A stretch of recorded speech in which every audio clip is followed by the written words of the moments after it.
In a quiet village nestled between the green hills of northern India lived a woman named Meera. She was 36 with lines of quiet sorrow etched on her face, and eyes that had forgotten how to dream, but her heart still beat fiercely. With love for her children Annayia and Kabir, life had never been kind to Meera.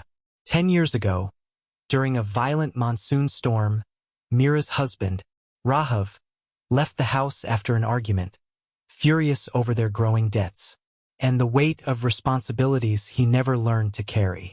That night he never returned.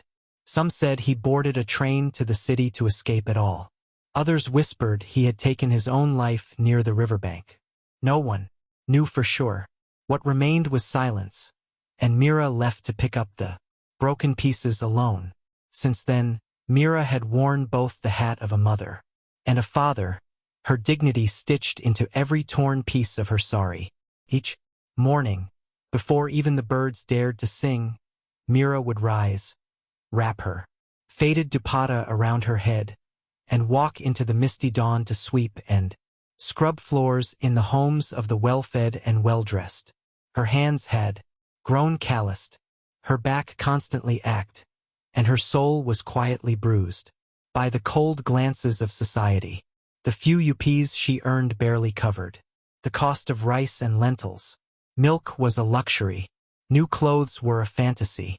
Annayia and Kabir never once uttered a word of complaint, but Meera saw the unspoken hunger in their eyes and the way they looked longingly at the lunchboxes of other children. At night, when the village lights dimmed and her children slept, huddled together, Meera would sit alone in a corner of her mud home.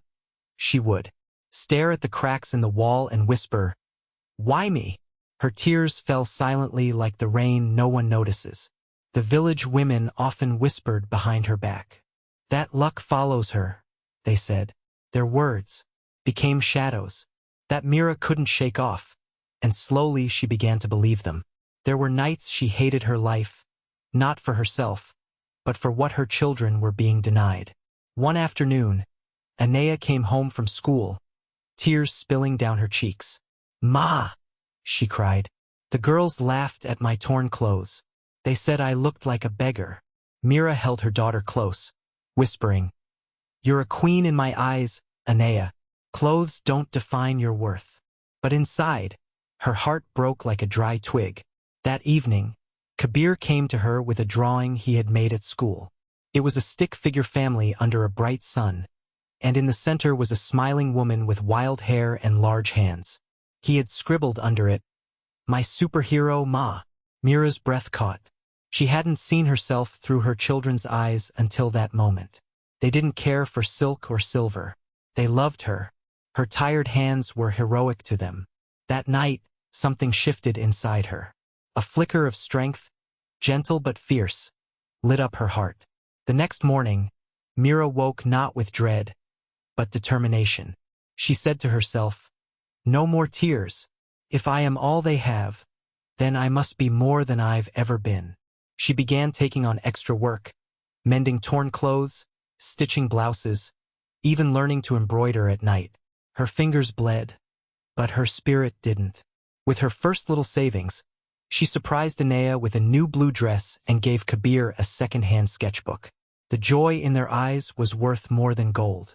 One day, while collecting payment from a school teacher, Meera caught the attention of Mrs. Duza, a kind-hearted woman who ran a community group. She told Meera about a small business initiative that helped women learn skills and start local ventures. Meera hesitated. "What can I do?" she asked. Mrs. Duza smiled. "What you've always done: nurture, create, cook. Why not start with your pickles?" Meera laughed nervously. "Who would buy my pickles?" "Let the world decide," the teacher said gently. And so, with trembling hands and a hopeful heart, Meera started bottling her homemade mango and chili pickles. Her first jar sold quickly. People loved the bold flavor, just like her resilience. Week by week, order by order, Meera's small business grew. Her income increased. She fixed the roof, bought new notebooks. Her children started doing better in school. Her home, once damp and silent, now echoed with laughter. She no longer hated her life. She had lived it fully with grit, grace, and an unshakable love. Life doesn't always unfold the way we wish. Sometimes it wounds us, breaks us, tests us in silence when no one is watching. But it is in those unseen moments when we choose to keep going, keep loving, and keep believing that real strength is born. Meera didn't wear armor or hold a sword. She held her family together with nothing but her hands, her courage, and her quiet faith. Don't hate your life because it's hard. Often the hardest lives become the most inspiring stories, not because they were easy, but because someone refused to let the darkness define them.